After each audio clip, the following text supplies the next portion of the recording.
right? So inflation.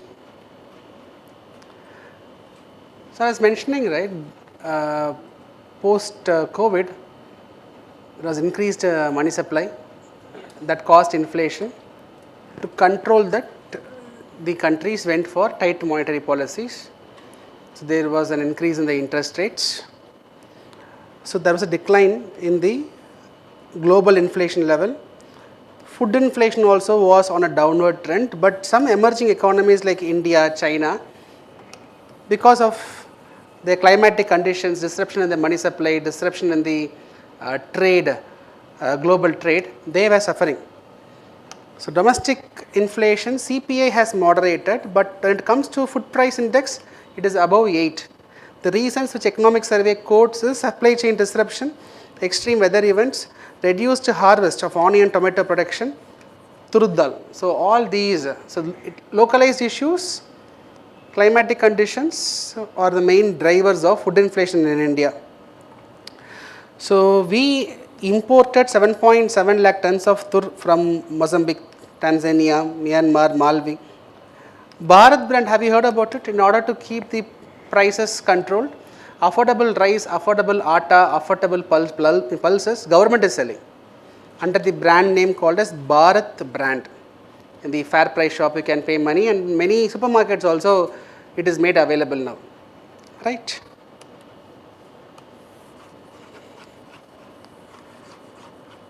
Next is medium term outlook. Deregulation will drive the growth. See, India has an ambitious target of achieving developed economy status by 2047. That will be the 100th year of our independence.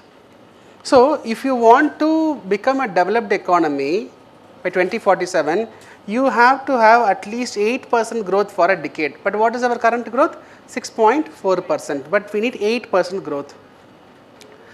Investment, current investment is 31% of GDP. If GDP is 1000 rupees, 310 rupees is being invested.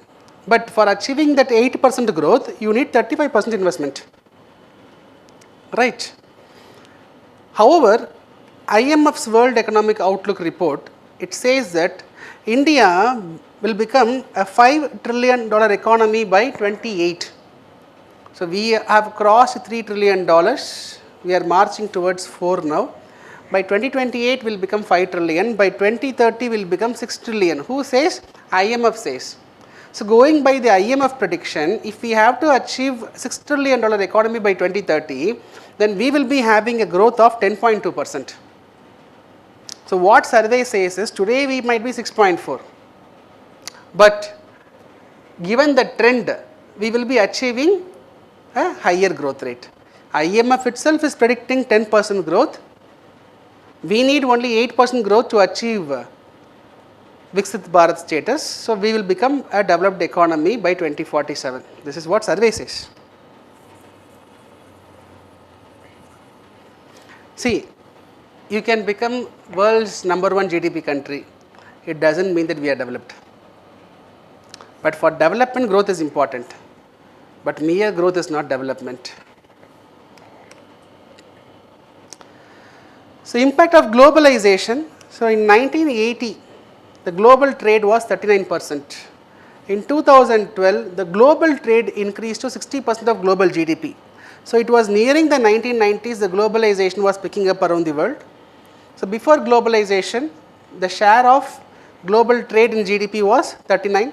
Now it is, in 2012, it is 60%. All was going well, right? So global FDI inflows increased, extreme poverty rates was decreasing, right? But however, in the coming next 2 decades, that is from now and another decade, the economists and the economic survey is expecting economic fragmentation. So we discussed about the nearshoring, friendshoring. That is nothing but fragmentation only. I will make my own groups. I will be trading only with them, right? So what is the consequence? What is the consequence? See, as the global economic fragmentation is going to increase, then America is going to trade more with their friendly nations and their nearby nations. India is friendly only, but not all is great. Because of the higher tax regime, if America decides not to continue trade with India, then India will be affected. This global interdependence has benefited the middle income, low income countries, developing countries, because they are getting opportunity. But if you choose to stay only with your friends, then what will happen? Think about a classroom. If everyone is interacting with everyone, the knowledge sharing will be greater. If you are going to interact only with your closed ones, then not everyone is going to grow equally. So, already the global FDI flows is increasingly concentrated only in the friendly nations. So, geopolitically aligned countries only are getting more FDI. Now, if this fragmentation increases, do you think India and China will continue trade? Do you think China will invest in India? Then who is going to suffer? India will be suffering. Right? Several emerging markets and developing economies like India is going to suffer. So, it is said that this economic fragmentation can affect the GDP from 0.2 to 7%. It can have an impact, that much impact it can have. This economic fragmentation can have that much impact. So, coming to climate transition, survey says a 1 degree Celsius increase in the warming can affect our GDP, not just our global GDP, by 12%. 1 degree Celsius rise can affect the global GDP by 12%. So, all the countries, we have to take efforts to mitigate the impact of climate change, that is number one. Number two is we have to reverse this climate change. To reverse this climate change, we have to move towards renewable source of energy. So, when we move towards renewable source of energy, what is the challenge here is China. Because the road to energy transition is traveling through China. Look at China. The China share of solar panels in the manufacturing stage is 80% in the world. About 60% of world's wind installed capacity is sourced from China. 80% of world's battery manufacturing capacity is in China.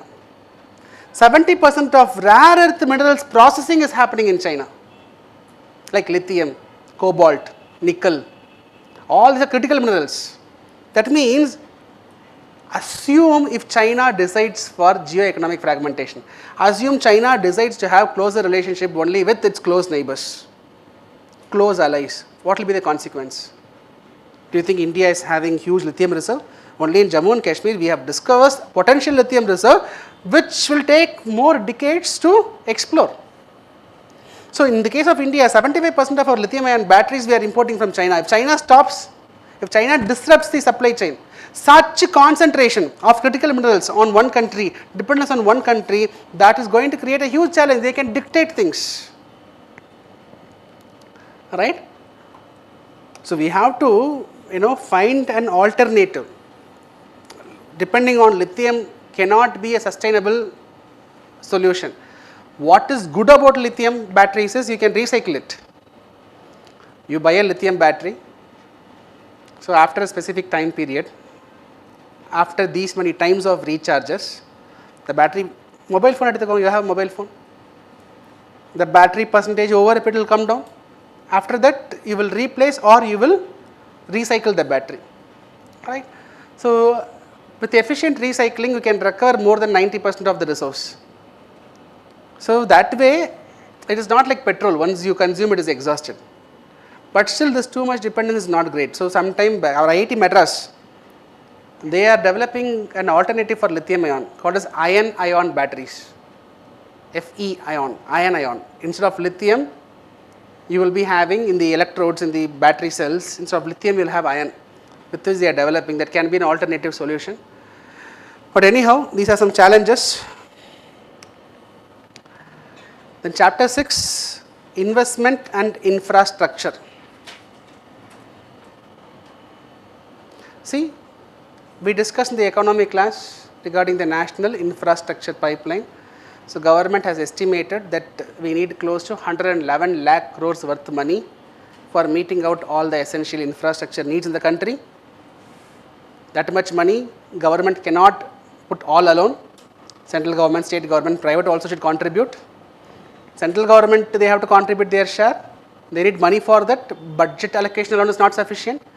So government came with NMP, National Monetization Pipeline, where the brownfield government assets will be given for lease, money will be raised, which will be used for funding this infra projects. So about railways, the survey talks about the dedicated freight corridor. That means this route will be used to carry only goods, not the passenger trains. So we have around 2,741 kilometers of dedicated freight corridor. Our railway network is close to 65,000 kilometers of network. Almost 1,20,000 plus kilometers of rails you will see. Tracks will be close to 1.2, that means 2 lines if you add. But as a distance, if you take almost 65,000 kilometers of distance, in the Kavach class only I explained about all these things, what is the current status of railways. So road transport, so total road network is 63.4 lakh kilometers, in which highways is 1,46,195 kilometers. That is 2% of our road network is highways, but that highways carries 40% of our overall road freight traffic.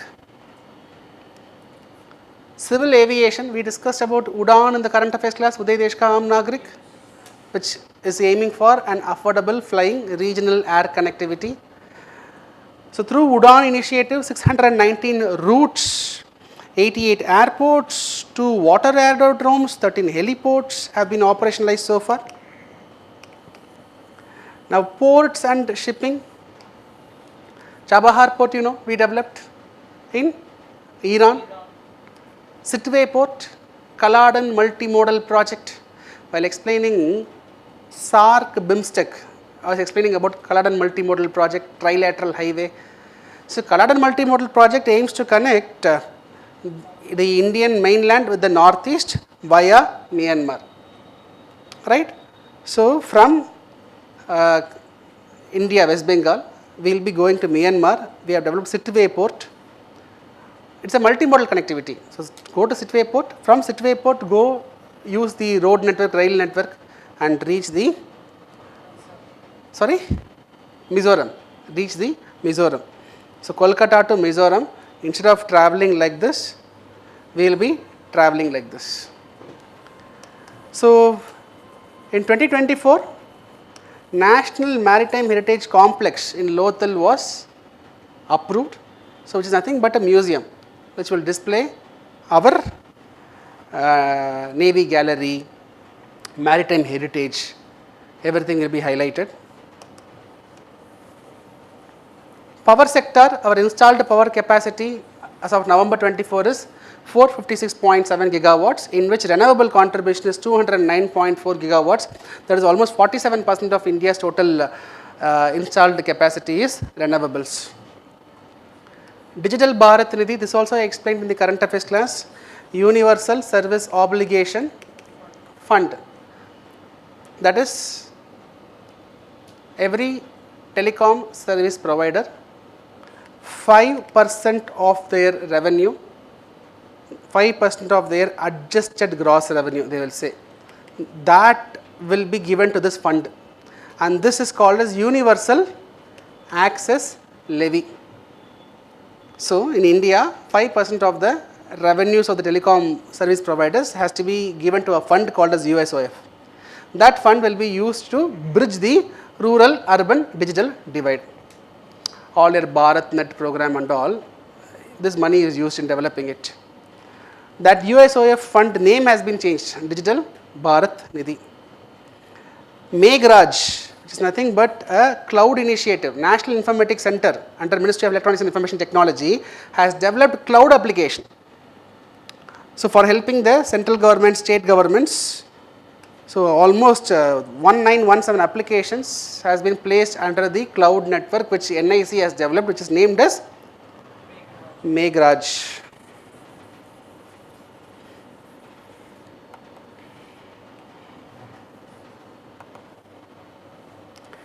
Jal Jeevan Mission, all these we have discussed. What is Jal Jeevan Mission? This program aims to give functional tap water connectivity to all the rural households. At the time of independence, India was having close to 18.5 crore rural households. not at time of independence as of now. The time of independence, since independence till 2019, only 3.5 crore rural households was having access to functional tap water connection. But now under the program, government is wants to provide for entire 18.5 crore. We have achieved 15.3 crores. Okay. Swachh Bharat, I think in the recent class only I explained about Swachh Bharat. It's a cleanliness drive campaign. There are two components, rural, urban. So both the components broader objective is to achieve ODF status, open defecation free status, both has been achieved. Apart from ODF, we have other targets like municipal solid liquid waste management, right? Waste to worth, converting the waste to worth. For example, all the fecal sludge matter can be converted into biogas. As a part of phase 1, the basic things were focused. Then the 2.0, phase 2 of urban rural is now focusing on improving the sanitation, treating the wastewater, sludge waste has to be treated well, source based garbage segregation, single use plastic has to be completely phased out, pollution has to be addressed. Like that, bigger scope has been expanded. So from ODF, we are moving towards ODF plus, water plus. ODF means open defecation free. ODF plus means public toilets are kept clean, hygienic, people are following basic cleanliness criteria. ODF plus means along with this fecal sludge waste management, right? So untreated sludge should not be discharged. So treated and discharged. Water plus means ODF plus and ensure that no untreated liquid waste is drained. So treat the water and then drain it. So what happens when you are not treating the water and if you are draining it in the oceans or any other water body, what is the consequence? Eutrophication is the consequence. Pradhan Mantri Awas Yojana, urban, rural. So Awas Yojana urban has 4 components. Rural is what government will give 1.2 lakh rupees money. You can build your house. Under Swachh Bharat program, around 11,000 rupees will be given. You can build your toilet also. Under the urban component, the government is segregating the beneficiaries into low income, middle income households, economically weaker section, low middle income households. Accordingly, government is giving support. Affordable housing is provided. Tourism, Prasad scheme, pilgrimage, rejuvenation and spiritual augmentation drive. See, such spiritual locations, infrastructure has to be improved. For example, for the tourists to come, what all is required? I take a transport, hotel, drinking water, ATM, proper road network, traffic management, women's safety, all those will be taken care under this Prasad scheme. Swadesh Darshan scheme means now I am a tourist, I am coming, I want to travel. If there is a circuit based approach, Ramayana circuit. So it will, that circuit, that tourism, that train drive will take me to all the places where Lord Rama was visiting in the process of bringing Sita back. Like that, a circuit based tourism destinations will be created. Swadesh Darshan. So this is about chapter 6. Chapter 7, it talks about business reforms. See, global manufacturing space. Here, high income countries were having great share, but today, in the last decade, the high income countries' share in the global manufacturing is coming down, right? Middle income countries like China, their share is increasing in the global manufacturing. Low middle income countries, they are not able to have a greater share. That is, for a long time, high income countries were dominating the global manufacturing. Now it is coming to middle income countries, but lower middle income countries like India, they are facing a challenge. But despite of that, India being a lower middle income countries, if you look at the trend, our share is increasing in the global manufacturing share. Though it is less, for example, China's share in the global manufacturing is 28.8%. India's share is only 2.8%, but still we are improving, that is the point. Cement, so we are the second largest cement producer, and all the cement producing industries are placed close to the source of raw material. 87% of the cement is coming from these states, Rajasthan, Andhra, Telangana, Gujarat, Tamil Nadu, etc. Steel, so in steel production and consumption we see an increase, but you should know we are net importer of steel. Almost 30 million tons of steel we are consuming, in which 5 million tons we are importing. Government came with a steel scrap recycling policy in 2019. Steel scrap means what? So I am buying an automobile, I am buying a fridge, I am buying a washing machine, everything has a machine, something, steel. From the steel only you can recycle and you can resource the steel back.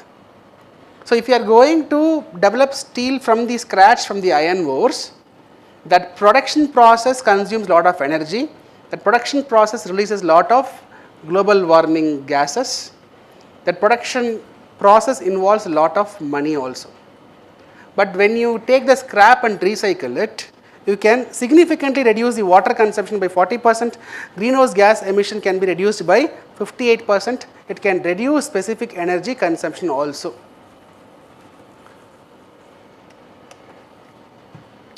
So chemical and petrochemical sector, so that is share of the manufacturing sector's GVA, almost 9.5% is coming from chemical and petrochemical sector, but we are a net importer. Significant amount of chemical, petrochemical raw materials we are importing, almost 45% we are importing. Capital goods, we depend on imports. What is the main reason? The main reason is change in technology. We are not having an control over the change in new age technologies. So we heavily rely on importing capital goods, which has to be addressed. Automobile industry, a significant driver of economic growth, which creates a lot, it is a labor intensive industry, which is giving lot of jobs. So looking at the significance of this automobile industry, Government of India is extending the production linked incentive. You know production linked incentive, right? So initially PLI was introduced for mobile phone manufacturing and mobile phone component manufacturing. How PLI works? So government will set a target. If the company is crossing the target in terms of sales or production, government will incentivize. Production linked incentive. For example, Samsung is producing 100 mobile phones. Now government is fixing a target 120. So Samsung has now produced 130 mobile phones. That means 10 extra. So on the value, 4 to 6% will be given as incentive. We were a net importer of smartphones. Today also we are a net importer, but you should know 99% we are producing here. 1% only we are importing. The biggest reason is India is now made into a manufacturing base of smartphones. But the problem in India is India has become an assembly unit. Here we are not designing anything, we are not manufacturing any component. So we bring in all the materials, we assemble it here. So that is okay as a first step, but we have to create, we have to make use of critical minerals and we have to develop.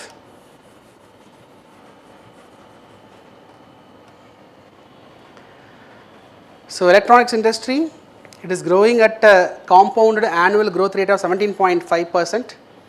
Our production of electronics increased from 1.9 lakh crore in financial year 15 to 9.52 lakh crores in financial year 24.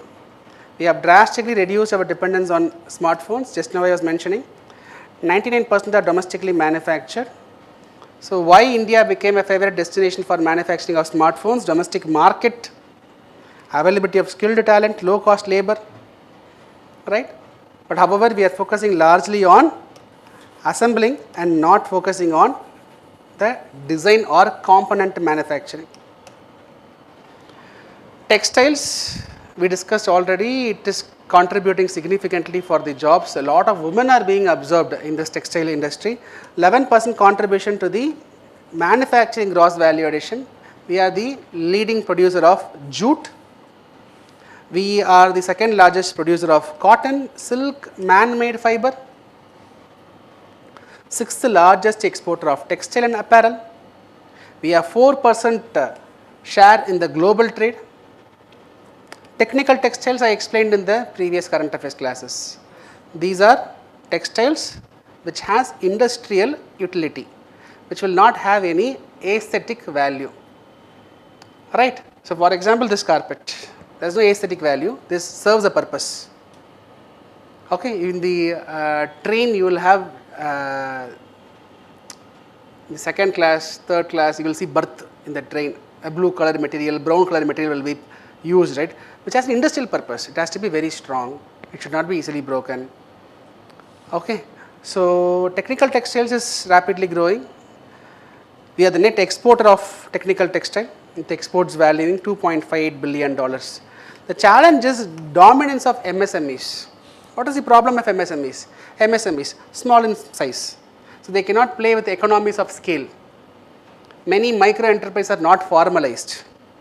So, labor benefits are being compromised. Alright. So, in India what is the problem is, if you remain small, you will get lot of advantage. You will get lot of benefits. If you become big, government will not consider. That is the reason why many industries they are not willing to grow. They wanted to be small. So, dominance of MSMEs, which will limit the scale and efficiency, and reliance on cotton.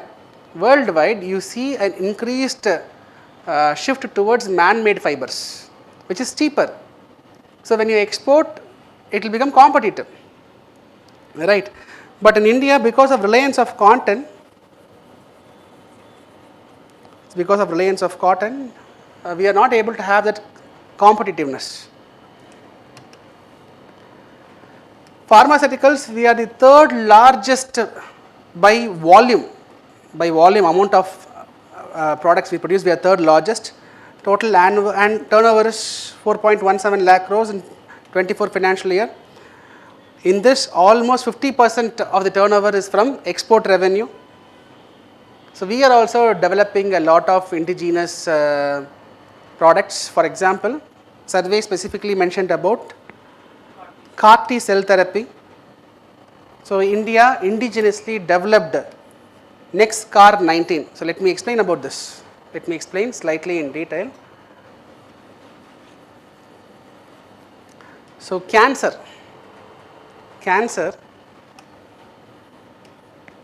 if you look at the cancer treatments, you have three major forms: surgery, radiotherapy, systemic therapy.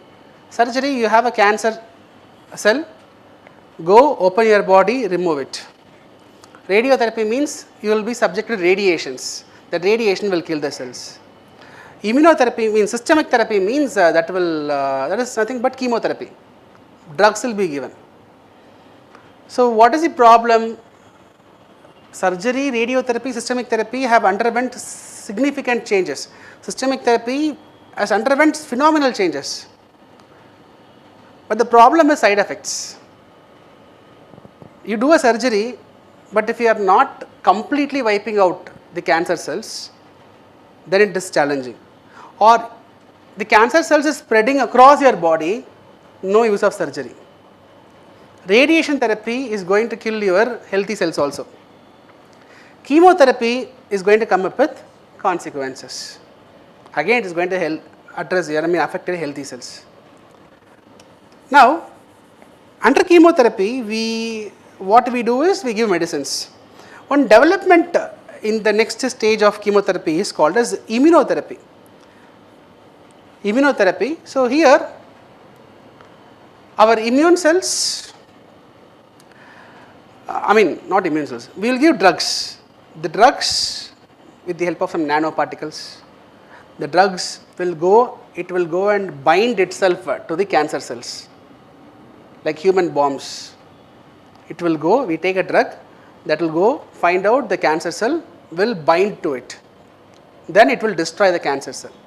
But the problem here is only those cancer cell which expresses itself, right. So, in a group of people, someone should say, yes, I am a terrorist, should express. So, if only it is expressing, then immunotherapy can be effective, right. Next is the CAR T cell therapy, chimeric antigen receptor cell therapy, CAR T cell therapy. See here, very simple.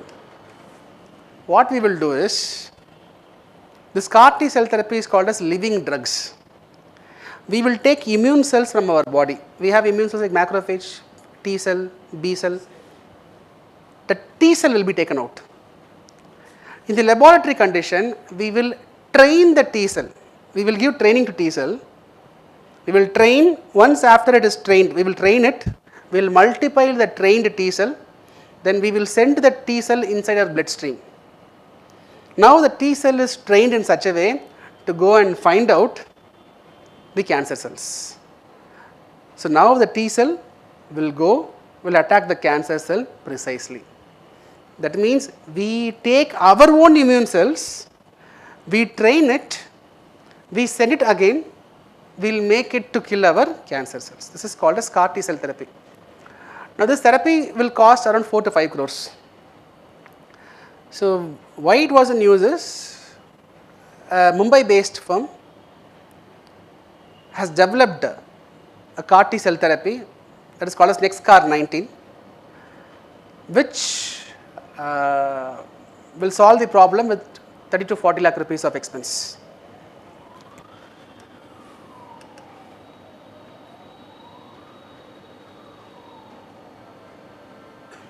NextCAR19, an IIT Bombay incubated company, they developed this CAR T cell therapy. First indigenously developed CAR T cell therapy. It is designed to target cancer cells that carry CD19, that is technical, forget about it. So we can solve the problem with 30 to 40 lakh rupees, or else it will cost 3 to 4 crore rupees. So this was also mentioned in survey. I mean, the slides I was adding, they mentioned about this treatment, okay. With respect to innovations, so World Intellectual Property Organization,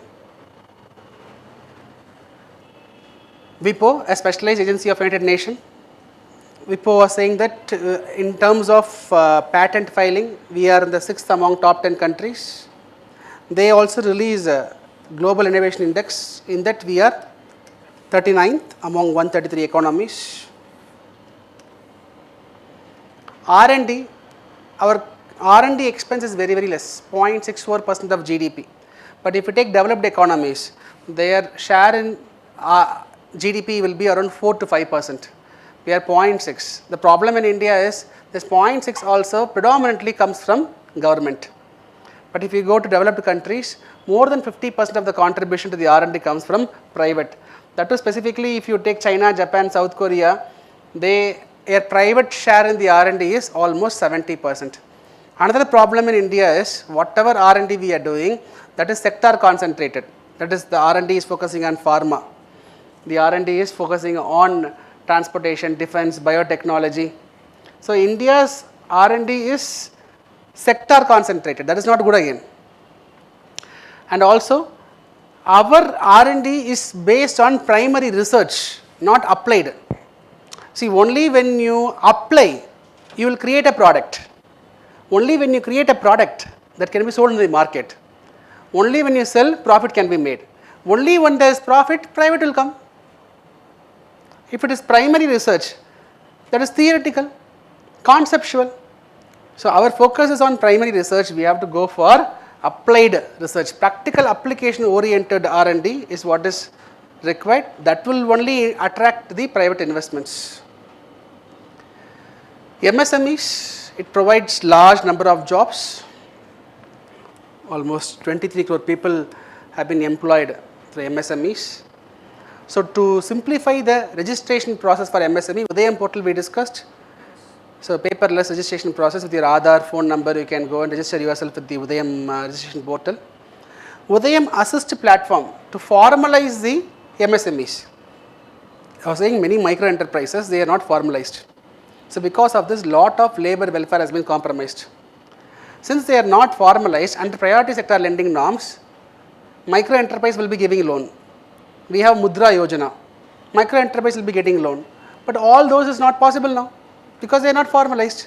So under the Udayam Assist platform, government is trying to help micro enterprises to get formalized. Almost through 2.39 crore informal micro enterprises have been formalized, right?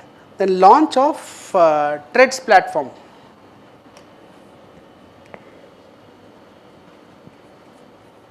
Have you heard about it? The problem with the MSMEs is, now MSMEs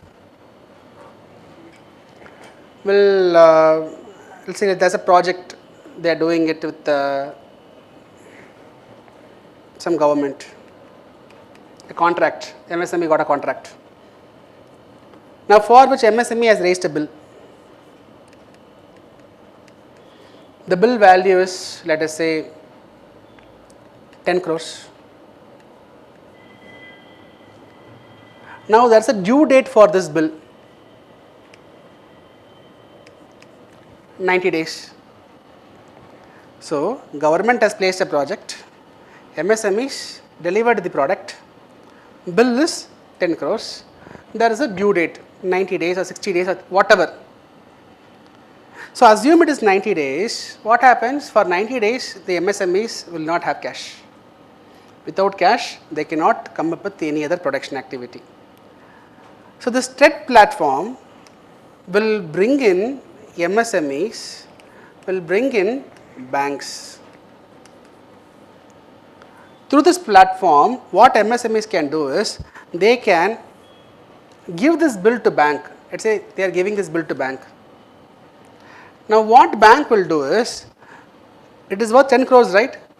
Immediately the bank will release, let us say, 9.6 lakh rupees. Immediately the bank will release 9.6 or 9.7, whatever amount. Now the MSMEs need not wait for 90 days. MSMEs received 9.7 lakh rupees. Now what is the advantage for SBI is, MSMEs will give the bill to SBI and MSME will take 9.7 lakhs. Now after 90 days, the government will not pay the MSME, the government will pay the SBI. So what is the profit for SBI? SBI will release, will be getting 10 crores. So 30 lakhs is the profit for SBI. Are you able to understand? It is not mandatory that MSMEs has to go use TREADS platform, but there is a due date of 90 days. Through this process, just like that, in the platform only, the MSME will share the bill to the bank will immediately give the money. There is going to be a loss for MSMEs, but still it's choice for MSME. Are you clear? Nature. Government?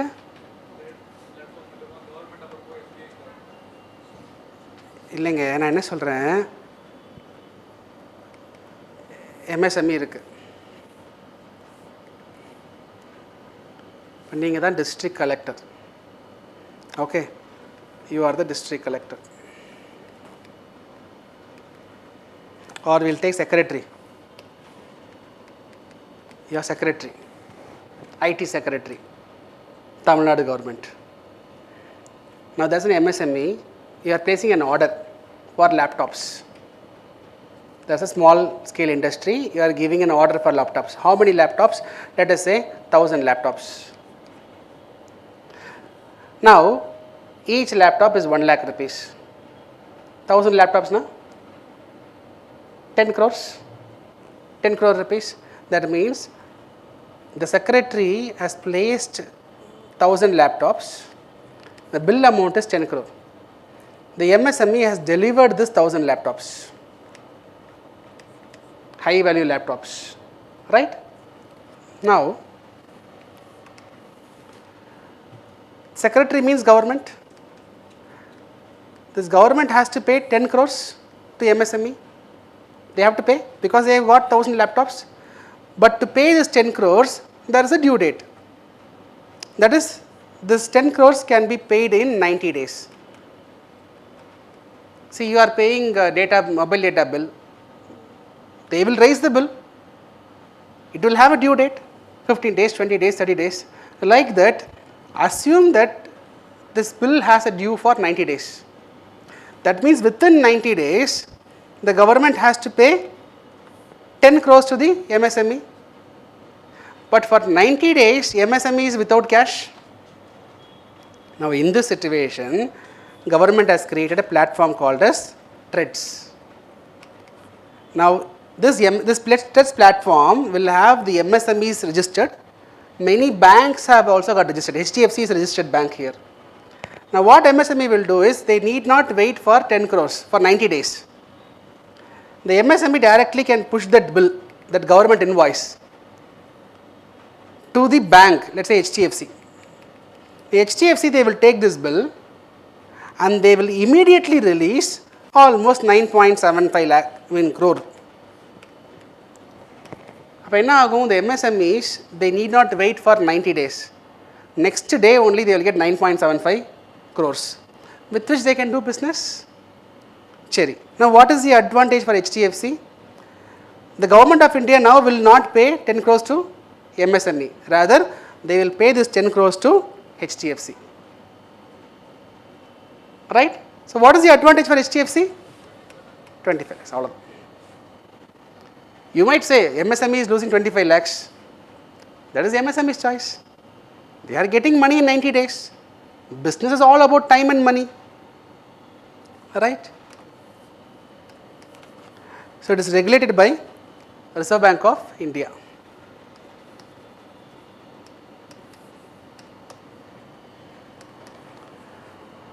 Right, 4 states, Gujarat, Maharashtra, Karnataka, Tamil Nadu, they account for 43% of total industrial gross state value addition. That is state-wise GVA if you take, manufacturing GVA if you take, almost 43% is coming from these 4 states only.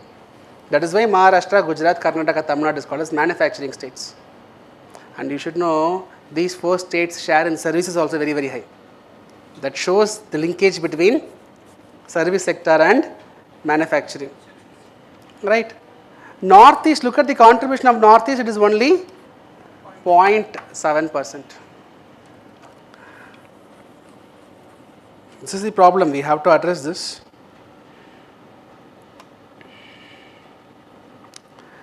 Right. Next is service sector performance. So GVA contribution is 55%, 30% workforce contribution is coming from service sector. So servicification of manufacturing means what? The service sector standalone, they provide services, IT services. They also provide services for manufacturing sector, for example transportation. I want to transfer goods from one factory to another factory, right? This is called as servicification of manufacturing.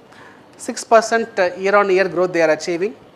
So computer services, business services exports account for 70% of India's service export. PMI you all know, Purchasing Managers Index. That index is for both manufacturing and service sector, privately released index. That index will give a score between 0 to 100. If the score is more than 50, the sector is expanding. Less than 50, the sector is contracting. For 41 months consistently, service PMI is above 50, it is expansionary.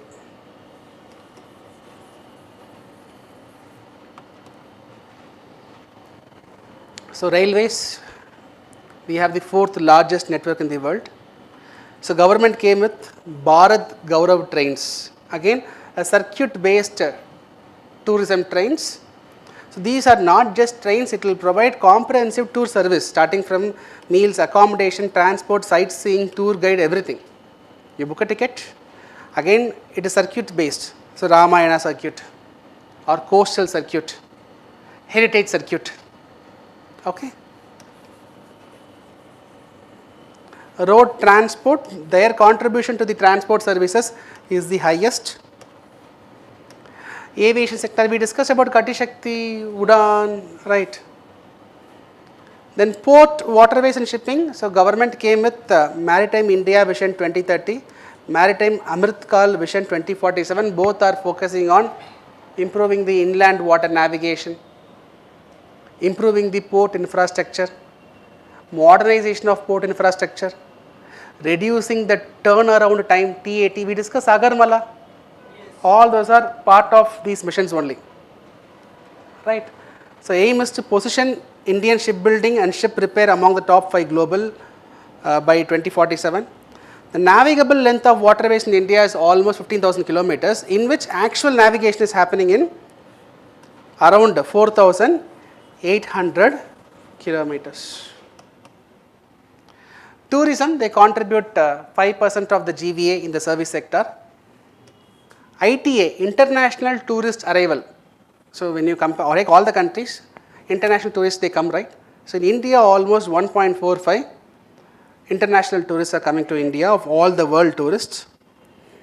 Real estate, government has come up with RERA, Real Estate Regulatory Authority. So in the year 2018, if I am not wrong, government came with this RERA.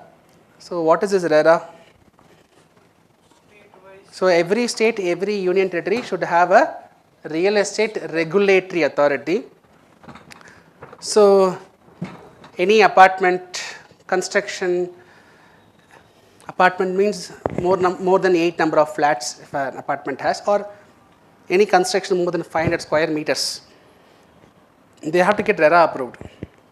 Without RERA approval, they cannot even float a project advertisement.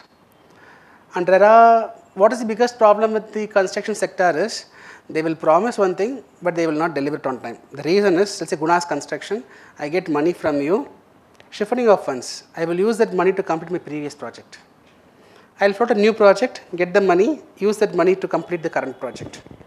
So RERA clearly said that whatever money mobilized, 70% of the money mobilized should be deposited in an escrow account. Escrow account means third party account. RERA will monitor. Right? Remaining 30%, the construction player can keep it with them as working capital and keep building the site. Whenever money is required, they can get it from escrow account.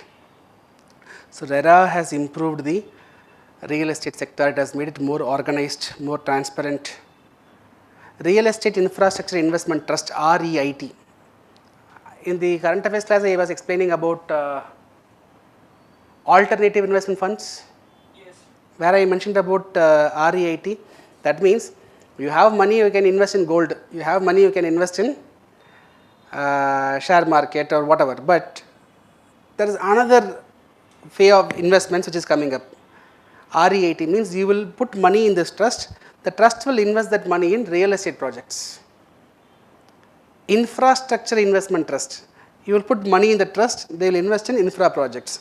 So all these are helping the real estate sector to mobilize money and invest.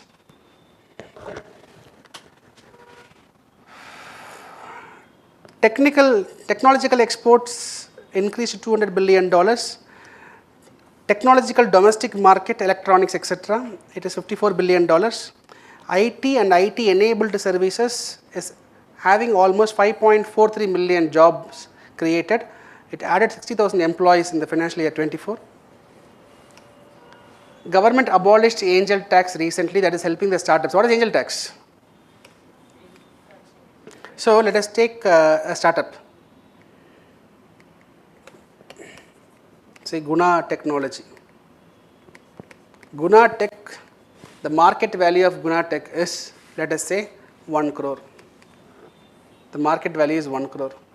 Now Guna Tech is pledging 25% of the equities, selling 25% of the shares to someone.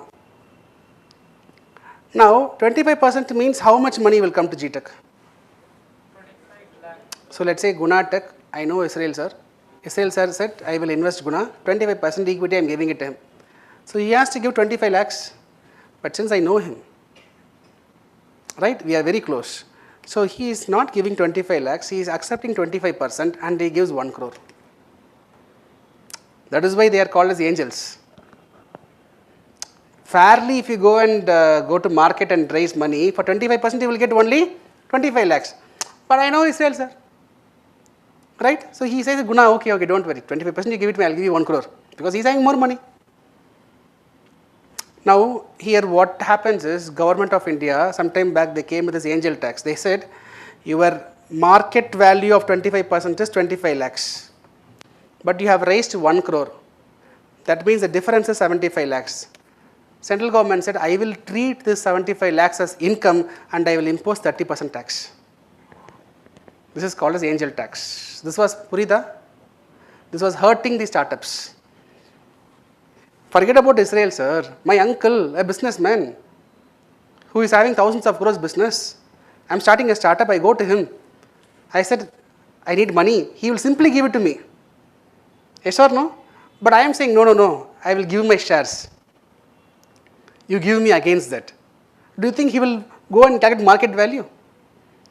That is why he is not a regular investor. He is an angel investor. But government of India, they are treating this as, because a lot of people, they were using this avenue for money laundering to convert the black to white, but this was hurting the startups, but government decided to remove it.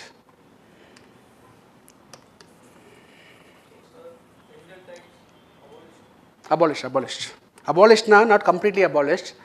For registered startup, Ministry of Commerce and Industries, we have a registration process for startups. Those registered startups, it is abolished.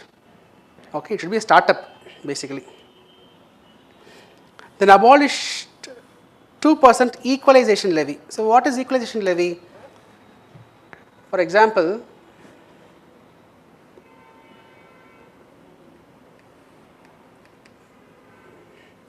Guna is buying something. There's an ad agency in India.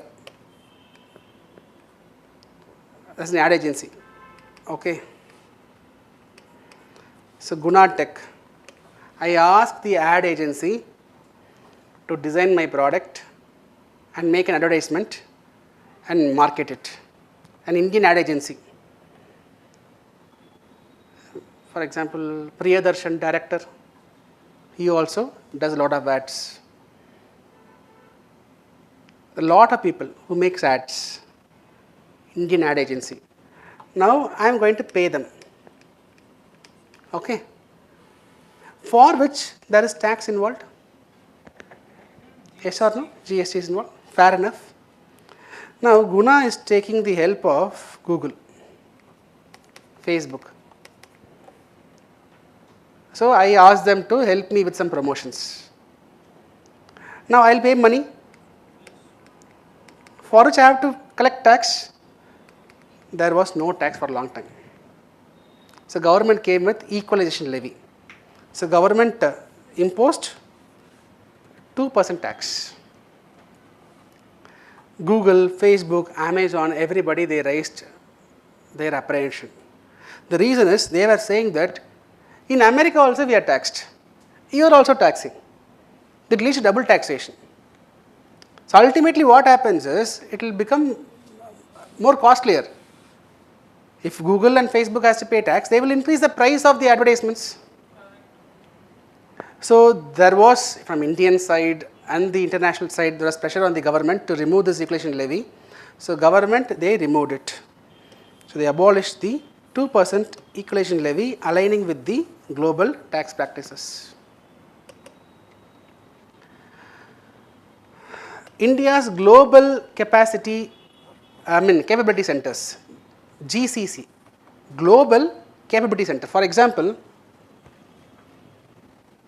big MNCs, multinational companies, they might have headquarters in America, California, but they will have their specific divisions in countries like India, China.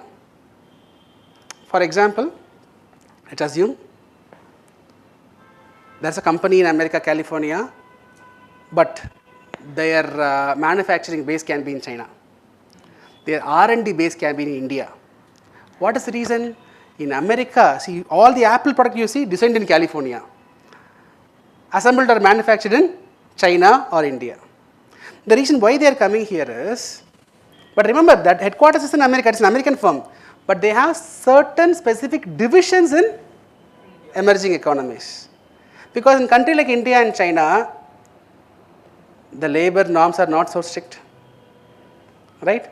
So here openly, the big players will say work for 9 hours, 15 hours, 24 hours, 25 hours, die in the office only. But in America, you cannot say like that. Saturday, Sunday, there's going to be week off. Maximum 8 hours of shift, right? So, and it is costly. The base minimum pay itself will be very, very high. Look at their per capita, look at our per capita.